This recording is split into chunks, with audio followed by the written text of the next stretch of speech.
I tell this story every time we go to see the Maggid Mimezrich on our trips to the Ukraine. Just before we go to his Ohel, I tell this story. The story is the Maggid Mimezrich is walking down the street. If I'm not mistaken, don't quote me, I think he's going with his Talmid, Rav Shneur Zalman Miliadi, the Balatanya Kadosh. And if I'm not mistaken, I think also Menachem Mendel Mivitebsk. If I'm not mistaken, those are the two Talmidim that he's going and walking the streets with. And at one point, one of them picks up from the floor in the mud a piece of Torah, a writing of Torah of Hasidus. It's torn and it's lying in the middle of the street. And he picks it up and he gives it to the Maggid, and he says to the Maggid, is it worth it?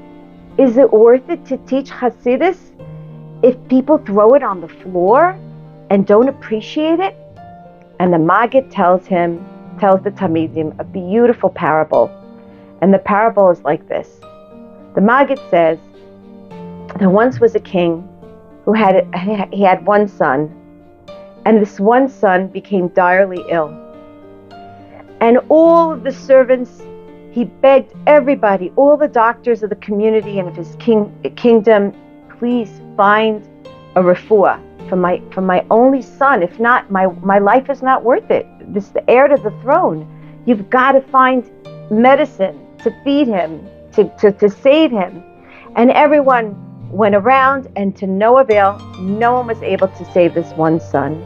And he was literally on his deathbed, until one old man appears in front of the king, and he says to him, I think I might have a slight idea. There's a slight chance that I might be able to save your son. And the king says, anything, even if there's a slight chance, anything, what can you do? And he says to him like this, he says, it's gonna cost a lot. He says, anything, just tell me, what can I do? He says, okay, it goes like this. You see that crown that you have on your head? The cream of the crop, the crown jewel on the top of the crown of your crown. He says, we need to take that jewel, grind it up, and then dilute it in some water. And if we can only get just a few drops in your son's mouth, just those few drops in his mouth, there's an inkling of a chance that he might be saved. What do you say? And the king says, doesn't even say anything, takes his crown off his head, rips out the crown jewel, gives it to the old guy, and he says, get to it right now. And he grinds it up, he dilutes it in some water, and everybody's like looking and hovering over, what's going to be?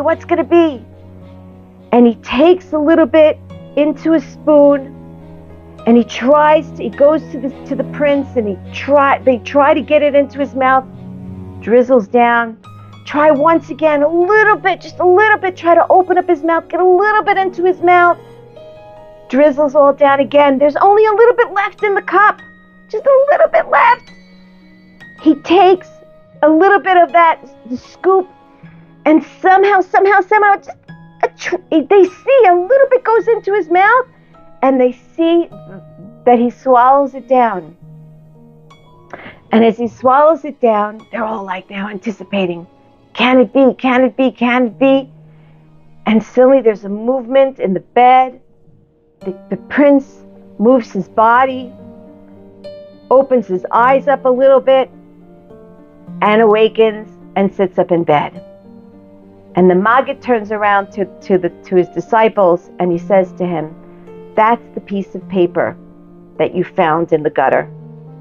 Hashem is taking the crown of the crown, the Kabbalistic deep teachings of Hasidus, and he's spreading it on to the masses in the hopes that one person will be revived and brought back to life and be able to live their life dedicated to the true meaning of what it means to live a life of Yiddishkeit. One person.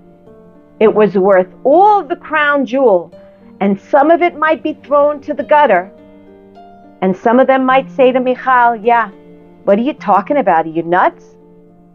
But for the others that were sitting there, and for all of us, well, Hashem's willing to sacrifice his crown jewel, the deepest teachings of Torah, to revive one soul back home.